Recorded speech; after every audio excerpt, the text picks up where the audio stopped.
अस्सलाम वालेकुम 10th class बेटे। Open your biology book. अपनी बुक का चैप्टर नंबर 8 आप लोग ओपन करेंगे। आज हम नया चैप्टर स्टार्ट करेंगे, new chapter number 8 biotechnology. Book का पेज नंबर 86 बेटे आप लोग ओपन करें, page number 86। Let's start with the reading, then इंशाल्लाह हम साथ साथ इसको मैं आपको एक्सप्लेन करूँगी, समझाऊँगी। चैप्टर का टाइटल है हमारा biotechnology. Biotechnology is the new branch of biology that deals manipulation of organism at molecular and cellular level to get services and product beneficial to human welfare. This field provides benefits in the areas of human health, agriculture, industries, and environment. In this chapter, we will study the basics of biotechnology and its useful applications.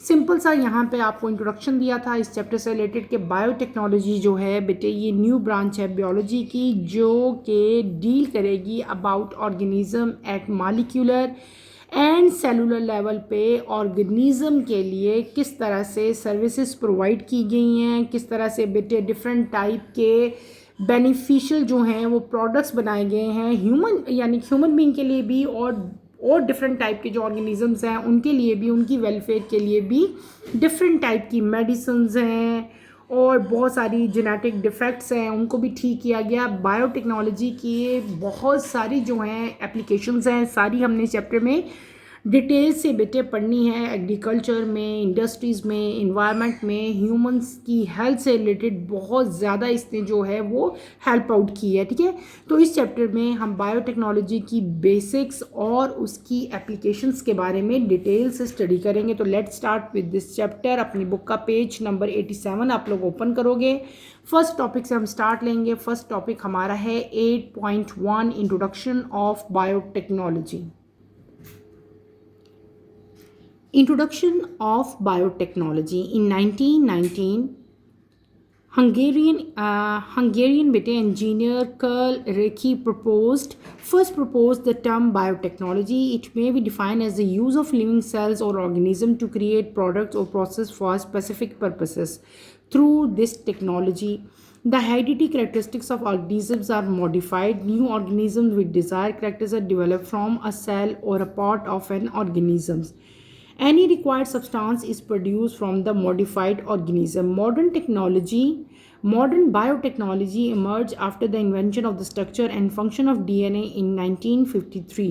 This technique being used in modern biotechnology, including fermentation, recombinant DNA technology, cell culture, gene editing, genetic engineering, and tissue culturing, etc.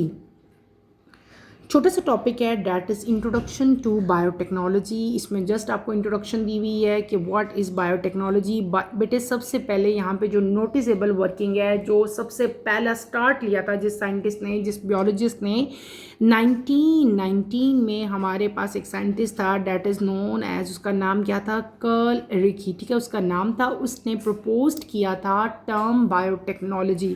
Biotechnology को हम किस तरह से define करेंगे, आपकी book में इसकी definition लिखी हुई है, इसको आप अंडरलाइन कर लो कि यूज़ ऑफ लिविंग सेल और ऑर्गेनिज्म, यानी कि लिविंग सेल और लिविंग ऑर्गेनिज्म ही का इस्तेमाल करते हुए ऐसे प्रोडक्ट और ऐसे प्रोसेस किए जाएं जिनसे लिविंग ऑर्गेनिज्म ही को फ़ायदा पहुंचे। ठीक है, यानी कि देखो जो हमारी मेडिसिन्स बन रही हैं वो कहाँ से, मतलब बायोटेक्नोलॉजी में हम ऐसी मेडिसिन्स बनाते हैं जो लिविंग ऑर्गेनिज्म ही से बन रही होती हैं। ठीक है, इसी तरह बहुत सारे और प्रोसेस हो रहे हैं, यानी कि बायो का मतलब क्या होता है, लिविंग थिंग, यानी कि इस ब्रांच में लिविंग सेल से या लिविंग ऑर्गेनिज्म ही से, ठीक है, क्या किया जाता है, लिविंग थिंग्स, लिविंग ऑर्गेनिज्म ही के बेनिफिट के लिए काम किए जाते हैं। ठीक है, समझ आ रही है ना। आप जैसे छोटी सी एग्जांपल मैं आपको दे रही हूँ, बैक्टीरिया लिविंग ऑर्गेनिज्म है। बैक्टीरिया ही से हमारे लिए यानी कि ह्यूमन बींग्स के लिए जो है वो बहुत ज़्यादा कुछ बनाया जा रहा है। ठीक है, बहुत ज़्यादा मेडिसिन इससे बनाई जा रही हैं, बहुत सारे मेडिकल ऐसे टेक्निक्स हैं जिनमें जो है वो हम लोग बैक्टीरिया को यूज़ कर रहे हैं। तो बायोटेक्नोलॉजी बेटे एक ऐसी ब्रांच है बियोलॉजी की जिसमें लिविंग सेल या लिविंग ऑर्गेनिज्म ही को यूज़ करते हुए लिविंग जो ऑर्गेनिजम्स हैं उन्हीं के बेनिफिट के लिए काम किया जाता है। ठीक है, इस टेक्नोलॉजी की वजह से हम हेरिडिटी करैक्टरिस्टिक्स ऑर्गेनिजम्स के जो हैं उनको मॉडिफाई कर सकते हैं। मॉडिफाई का मतलब होता है उनके अंदर हम चेंज ला सकते हैं। ठीक है, न्यू ऑर्गेनिज्म अपनी डिज़ायर करेक्टर्स के, यानी कि हमारा जिस तरह का चाह रहा है, जैसे हमने कोई प्लांट ग्रो करना है, हम चाह रहे हैं कि ये प्लांट जो है ना मुझे इतनी यील्ड नहीं देता, इतना यील्ड का मतलब है कि जैसे कोई भी प्लांट है, सपोज वीट है, गंदम है, अब मैंने जो गंदम अपने खेत में ग्रो की है वो इतनी मुझे प्रोडक्ट नहीं दे रही, इतनी यील्ड नहीं दे रही, इतनी फसल नहीं दे रही, ठीक है।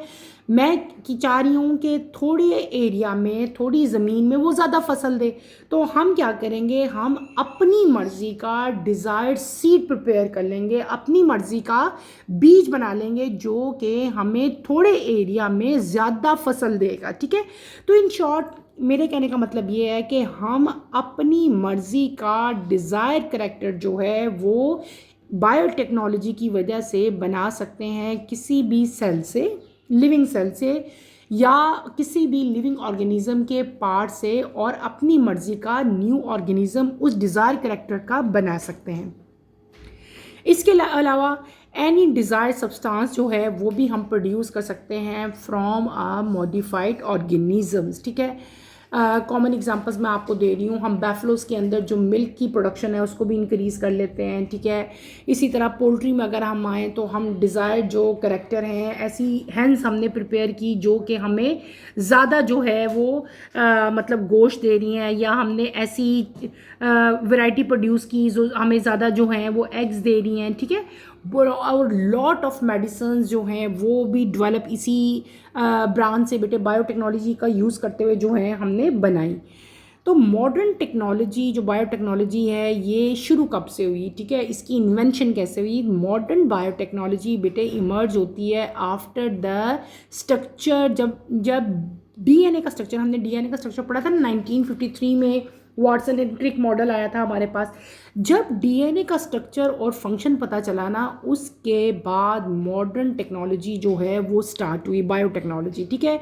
और टेक्निक को यूज़ किया गया, डीएनए की टेक्निक को बायोटेक्नोलॉजी में यूज़ किया गया। बहुत सारी ब्रांचेस, जैसे कि आगे बहुत सारे इस तरह के प्रोसेस हैं, जैसे फर्मेंटेशन है, रिकॉम्बिनेंट डीएनए टेक्नोलॉजी है, सेल कल्चर है, जीन एडिटिंग है, जेनेटिक इंजीनियरिंग और टिश्यू कल्चर। ये तमाम की तमाम टेक्निक्स, ये तमाम के तमाम ऐसे प्रोसेस हैं जिसके अंदर बायोटेक्नोलॉजी को यूज़ किया जाता है। ये सारे हम इंशाल्लाह इस चैप्टर में सारे कवर करेंगे, ठीक है।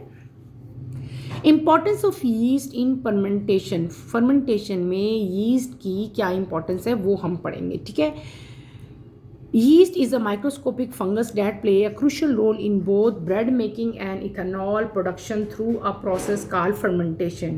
Role in bread making. Yeast ferments the sugar present in the dough and produces carbon dioxide gas. This gas forms bubble in the dough, causing it to rise and become soft and airy. The alcohol produced during this process evaporate during baking.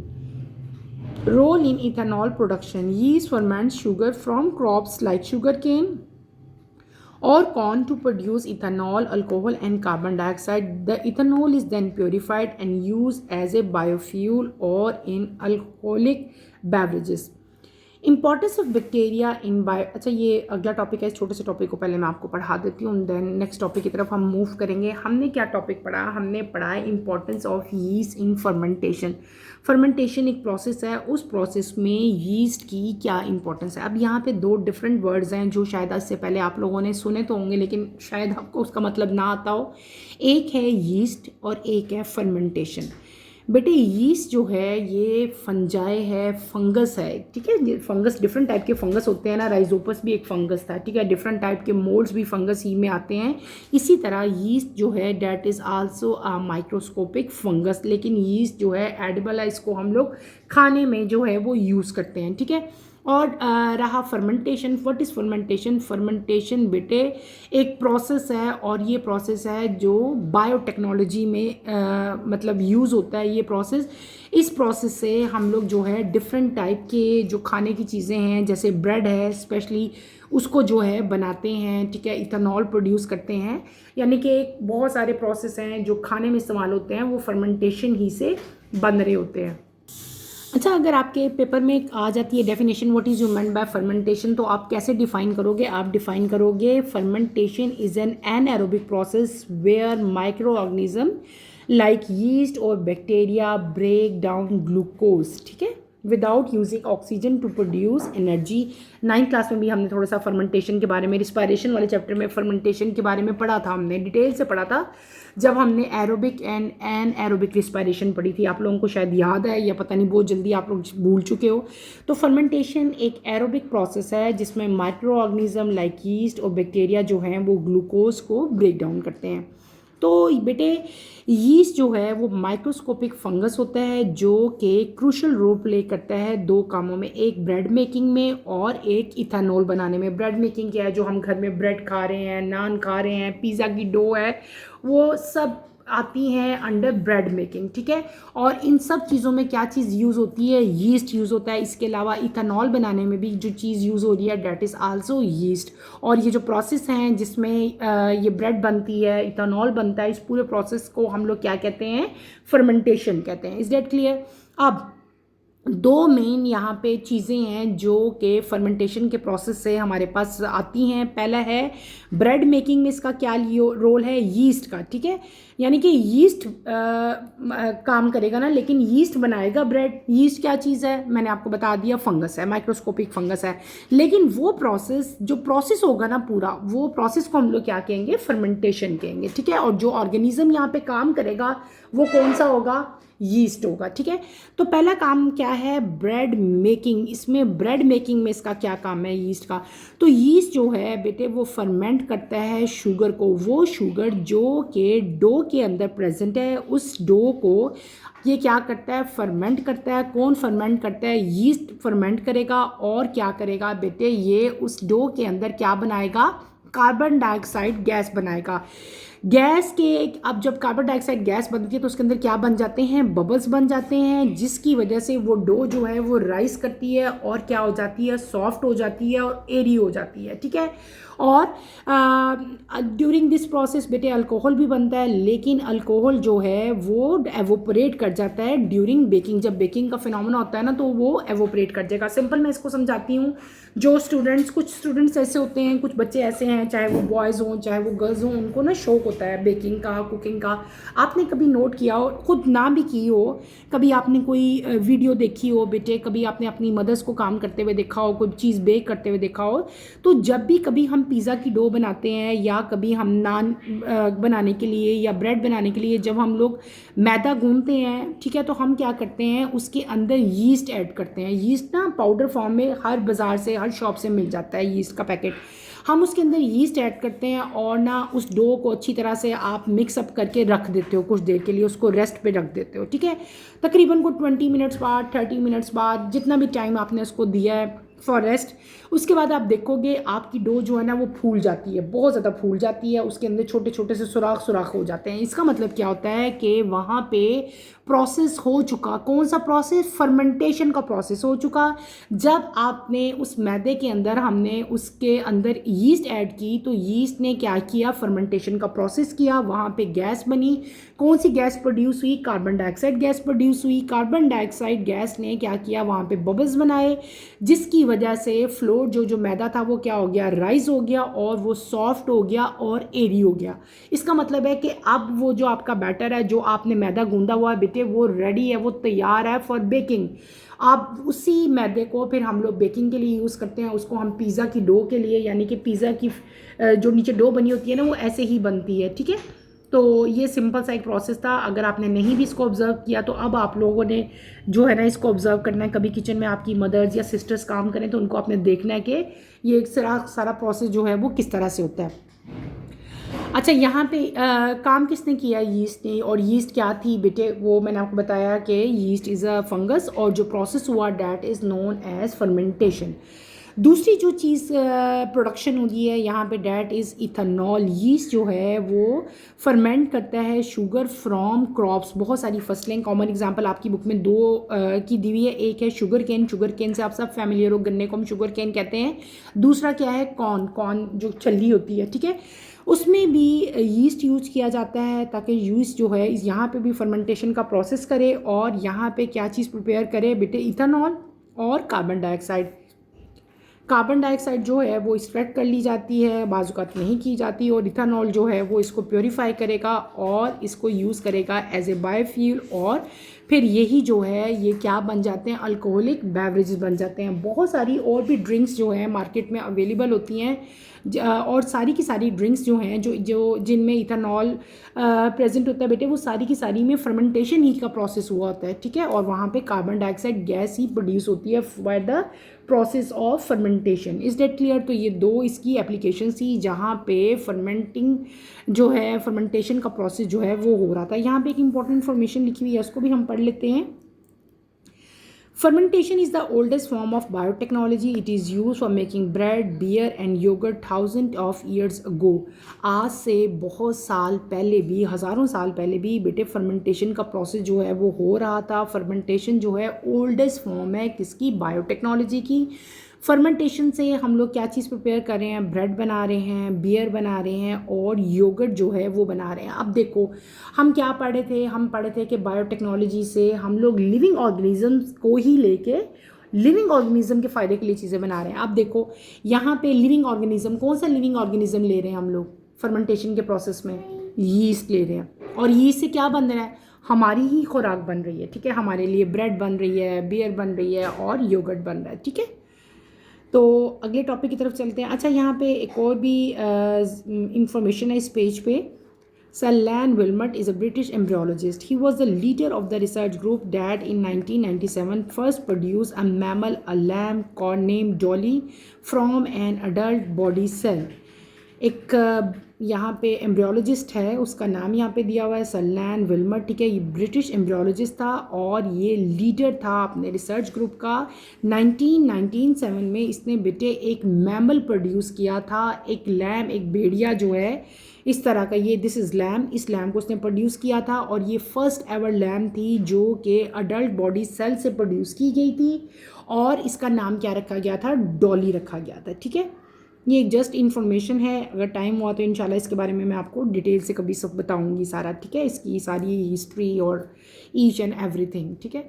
वो आप लोगों के लिए ज़रा ज़्यादा हो जाता है, आप लोग भी परेशान हो जाते हो कि मैम ये भी याद करना है, ये सिलेबस में नहीं था, ये था, इसलिए अक्सर मैं चीज़ें जो है वो फिर अवॉइड ही करती हूँ और आपकी सिलेबस ही की तरफ जो है वो रहती हूँ। नेक्स्ट टॉपिक है बेटे हमारा importance of bacteria in biotechnology. पहले हमने क्या पढ़ा? इंपॉर्टेंस ऑफ यीस्ट पढ़ा, ठीक है। यीस्ट भी एक लिविंग ऑर्गेनिज्म था और क्या था? Yeast is a microscopic fungus. अब हम क्या पढ़ेंगे बायोटेक्नोलॉजी में? बैक्टीरिया की क्या इंपॉर्टेंस है। Bacteria are essential microorganisms used in biotechnology because they are simple, fast-growing, and can easily accept new genetic material. Scientists use them for producing medicines, studying genes, and creating genetically modified organisms (GMOs). पहले reading कर लेते हैं फिर पूरा पढ़ते हैं, ठीक है। Role in biotechnology. Certain bacteria produce important substances like antibodies. For example, Streptomyces produce streptomycin. Many bacteria produce enzymes which scientists use in making cheese and detergents. Similarly, many bacteria produce vitamins like vitamin B12. Scientists also use bacteria to clean up oil spills and waste through a process called bioremediations. In the food industry, bacteria like lactobacillus helps in making yogurt and cheese by fermenting milk. Role in genetic modification. Scientists use special structure called plasmid, small loop of DNA found in bacteria as carrier to introduce new gene into bacteria cell. In this way, the modified bacteria start producing protein from a foreign gene. This method is used to produce human insulin for treating diabetes, human growth hormone for growth disorder, vaccines against diseases. Some bacteria are also used to introduce new gene into plant cell during the creation of genetically modified crops. हमने जो topic अभी read out किया बेटे, जो मैंने जिसकी reading की, that is importance of bacteria in biotechnology, कि बैक्टीरिया की बायोटेक्नोलॉजी में क्या इंपॉर्टेंस है। तो बैक्टीरिया जो है बेटे ये बायोटेक्नोलॉजी में बहुत ज़्यादा इंपॉर्टेंस रखता है, बहुत ज़्यादा इंपॉर्टेंस, बल्कि सबसे ज़्यादा इंपॉर्टेंस ही बैक्टीरिया की है। सबसे ज़्यादा जिक्र ही हम बैक्टीरिया का इस पूरे चैप्टर में करेंगे, ठीक है। बैक्टीरिया जो है वो असेंशियल माइक्रो ऑर्गेनिज्म है जो कि बायोटेक्नोलॉजी में यूज़ किया जाता है। वाई, आपका क्वेश्चन आ सकता है, वाई बैक्टीरिया इज़ असेंशियल, इसको अंडरलाइन कर लो, ठीक है। ये शॉर्ट क्वेश्चन आंसर आ सकता है, क्यों। इसके रीजंस हैं, क्या रीज़न है? 3 रीज़न है। Because they are simple, they are fast growing and they can easily accept new genetic material. अब ये आपका क्वेश्चन है, बार बार आप लोग मुझे कहते हैं कि मैम क्वेश्चंस भी अंडरलाइन करवा दिया करें, तो ये क्वेश्चन मैंने अंडरलाइन करवा दिया है कि वाई बैक्टीरिया इज़ असेंशियल, कि बैक्टीरिया असेंशियल क्यों है, इसको अंडरलाइन कर लो। क्लियर हो गया, इसको आपने अंडरलाइन कर लिया। क्या क्वेश्चन था कि बैक्टीरिया क्यों असेंशियल हैं? ठीक है, बायोटेक्नोलॉजी में तो आप बताओगे 3 रीजन है, because they are simple, they are fast growing and they can easily accept new genetic material. ये बहुत सिंपल ऑर्गेनिज्म है, बहुत फास्ट ग्रोइंग है, ठीक है, बहुत जल्दी इसकी रिप्रोडक्शन होती है, नंबर इंक्रीज होता है। और तीसरा पॉइंट क्या है कि कोई भी जो न्यू जेनेटिक मटेरियल होता है उसको ये बहुत ज़्यादा ईजिली जो है एक्सेप्ट कर लेते हैं। ठीक है, साइंटिस्ट यूज़ दैम, तो साइंटिस्ट बेटे बैक्टीरिया को ज़्यादा यूज़ करते हैं, बैक्टीरिया को यूज़ करते हैं for producing medicines, for studying genes, for creating modified organisms. ठीक है, ये जो यहाँ पे एब्रीवेशन लिखी हुई है ना GMOs, GMOs का मतलब क्या है? Genetically modified organisms. ठीक है, ये वो ऑर्गेनिजम्स हैं जिनको हम अपनी जो डिज़ायर करेक्टर्स होते हैं उन वो डाल के तो उनको जो है हम बनाते हैं। ठीक है, तो आगे आपकी ये जो 2 यूजेस बताए हुए हैं, ये बैक्टीरिया ही के यूज़ बताए हैं इन बायोटेक्नोलॉजी। इसका क्या रोल है? रोल इन बायोटेक्नोलॉजी, यानी कि बैक्टीरिया जो है वो बायोटेक्नोलॉजी में क्या रोल प्ले कर रहा है। तो बैक्टीरिया जो हैं दे आर वेरी इंपॉर्टेंट, और ये बहुत सारे इंपॉर्टेंट सब्सटेंसेस बेटे प्रोड्यूस करते हैं, जैसे कि कॉमन एग्जांपल एंटीबॉडीज़। एंटीबॉडीज़ क्या हैं? दे आर ड्रग्स, मेडिसिन, जो हम लोग बहुत सारी ऐसी बीमारियां जिनके अगेंस्ट हमें, आपने देखा होगा डॉक्टर आपको प्रिस्क्राइब करते हैं कि आपने एंटीबॉडीज़ लेनी है। ठीक है, कॉमन एंटीबॉडीज़ यहाँ पे लिखी हुई हैं। एक बैक्टीरिया है डैट इज़ नोन एज स्ट्रेप्टोमाइसीस, ये बैक्टीरिया है और ये बैक्टीरिया एक एंटीबॉडीज़ प्रोड्यूस करता है, एंटीबायोटिक सॉरी, और उस एंटीबायोटिक का नाम क्या है? स्ट्रेप्टोमाइसिन, यानी कि स्ट्रेप्टोमाइसीस बैक्टीरिया है और वो एक एंटीबायोटिक्स प्रोड्यूस कर रहा है that is known as streptomycin. इसके अलावा भी बहुत सारे पेंसिलिन है, बहुत सारी बेटे जो हैं एंटीबायोटिक्स जो हैं वो बैक्टीरिया ही से बनती हैं। ठीक है, इसके अलावा बहुत सारे बैक्टीरिया जो हैं वो बहुत सारे एंजाइम प्रोड्यूस करते हैं, और वो एंजाइम जो है वो चीज़ बनाने में और डिटर्जेंट्स बनाने में काम आते हैं। चीज़ बनाने में काम आ रहे हैं, चीज़ क्या है आपको पता है ना, हम खाने में उसको यूज़ करते हैं, तो चीज़ भी बैक्टीरिया ही की हेल्प से बनती है। ठीक है, इसके अलावा जो डिटर्जेंट्स हैं, जो सर्फ हैं, जिनको हम वॉशिंग के लिए यूज़ करते हैं, उनमें भी बैक्टीरिया ही का इस्तेमाल होता है। इसके अलावा बहुत सारे vitamin, specially vitamin B12 common example है, वाइटामिन B12 भी जो है बैक्टीरिया ही की हेल्प से आर्टिफिशियली प्रिपेयर किया जाता है। इसके अलावा बैक्टीरिया को साइंटिस्ट जो हैं वो यूज़ करते हैं for oil spills and waste process को रिमूव करने के लिए भी, जो है वेस्ट को ख़त्म करने के लिए भी बैक्टीरिया ही का यूज़ किया जाता है through a process called bio remediation. ठीक है, इस प्रोसेस में भी बैक्टीरिया ही का इस्तेमाल किया जाता है और बैक्टीरिया को यूज़ करते हुए वेस्ट जो है उसको भी ख़त्म किया जाता है। ठीक है, अच्छा यहाँ पे अब एक टर्मिनोलॉजी लिखी हुई है bio remediation. What is bio remediation? ये आपके पेपर में डेफिनेशन भी आ सकती है, आपको पता होना चाहिए बेटे। बायो रेमिडिएशन में ये एक प्रोसेस है जिसमें हम लोग लिविंग ऑर्गेनिजम्स का इस्तेमाल करते हैं, ज़्यादातर माइक्रोब्स, और उन माइक्रोब्स में जनरली जो माइक्रोब यूज़ होता है वो कौन सा है? बैक्टीरिया होता है या फंजाई होते हैं, और इनका मेन पर्पस क्या होता है कि ये पोल्यूटेड इन्वायरमेंट को क्लीन करते हैं by break down harmful substances into less toxic and non toxic one. Is that clear? यानी कि वही जो हार्मफुल सब्सटेंस है, या चाहे वो वेस्ट हो, आपकी बुक में जैसे वेस्ट लिखा हुआ है, तो जो हार्मफुल सब्सटेंस होगा उसको बैक्टीरिया कन्वर्ट कर देगा लेस टॉक्सिक में, या बिल्कुल नॉन टॉक्सिक सब्सटेंसेस में उसको कन्वर्ट करके तो इन्वायरमेंट को ये क्लीन कर देते हैं, बिल्कुल साफ़ सुथरा कर देते हैं। तो इस केस में भी जो चीज़ यूज़ होती है, डैट इज जो लिविंग ऑर्गेनिज्म यूज़ होता है वो कौन सा है? बैक्टीरिया है। और वो प्रोसेस जिसमें ये सारा कुछ हो रहा होता है, that process is known as bioremediation. Clear हो गया?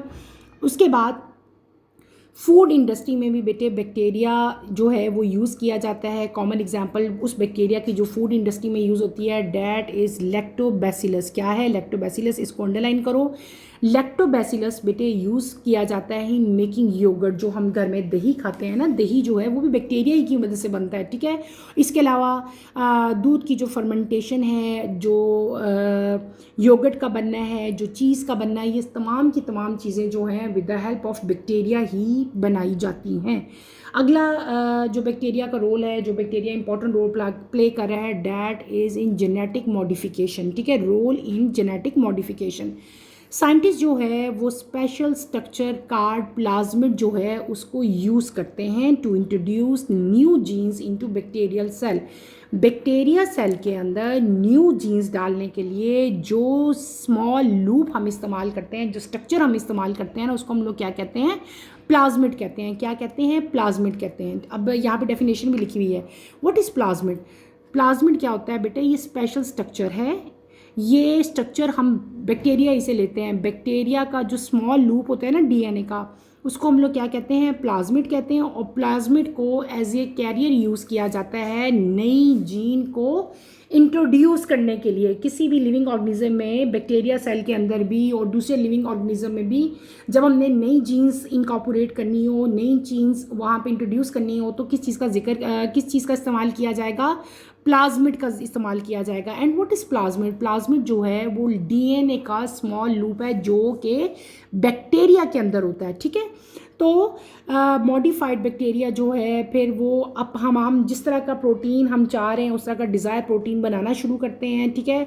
और इस मेथड से, यानी कि प्लाज्मिड जो मैंने भी जिक्र किया, इस मेथड से हम क्या कुछ कर सकते हैं? 3 मेन काम यहाँ पे लिखे हुए हैं। पहला क्या है कि ह्यूमन की इंसुलिन जो है वो ट्रीट की जाती है इस मेथड से, जेनेटिक मॉडिफिकेशन से बैक्टीरिया का प्लाज्मिड लेते हुए। अक्सर आपने सुना होगा कि ये पेशेंट जो है डायबिटीज़ है, इसको इंसुलिन के इंजेक्शन लगते हैं, इंसुलिन दी जाती है। तो वो जो इंसुलिन का बनना है ना, वो बैक्टीरिया ही की वजह से इंसुलिन बनता है। इसके अलावा बहुत सारे ह्यूमन ग्रोथ हार्मोन जो हैं वो भी बैक्टीरिया ही की वजह से बनते हैं, जिससे बहुत सारे जो ग्रोथ डिसऑर्डर हैं बेटे उनको ठीक किया जाता है। और थर्ड क्या है कि बहुत सारी वैक्सीन जो हैं वो भी बैक्टीरिया ही की वजह से जो हैं वो प्रिपेयर की जाती हैं। इसके अलावा कुछ बैक्टीरिया जो हैं उनको हम यूज़ करते हैं to introduce new genes into plant cell. Plant cell में भी न्यू जीन्स को इंट्रोड्यूस करने के लिए भी बैक्टीरिया का प्लाज्मिड ही यूज़ किया जाता है, जिससे हम लोग अपनी जो मॉडिफाइड क्रॉप्स हैं उनको ग्रो कर सकते हैं, ठीक है। तो ये हमने क्या पढ़ लिया कि व्हाट इज़ बायोटेक्नोलॉजी। फिर हमने 2 यहाँ पे इंपॉर्टेंस पढ़ी, एक बैक्टीरिया की इंपॉर्टेंस पढ़ी और एक हमने किसकी इंपॉर्टेंस पढ़ी? यीस्ट की इंपॉर्टेंस पढ़ी, ठीक है। आसान सा टॉपिक है, इस टॉपिक को अच्छी तरह से आपने पढ़ना है। इस टॉपिक में कोई प्रॉब्लम होती है, कोई कन्फ्यूजन होती है तो feel free to ask any question. इंशाल्लाह कमिंग लेक्चर में हम जेनेटिक इंजीनियरिंग स्टार्ट करेंगे, ठीक है। कमिंग लेक्चर की नोटिफिकेशन के लिए आप चैनल को शेयर करो, लाइक करो, सब्सक्राइब करो और मुझे यहीं पर इजाज़त दो। इंशाल्लाह नेक्स्ट लेक्चर में आपसे दोबारा मुलाकात होगी। टिल देन अल्लाह हाफिज़। 10th क्लास, अपना ख्याल रखिएगा। अल्लाह हाफिज़।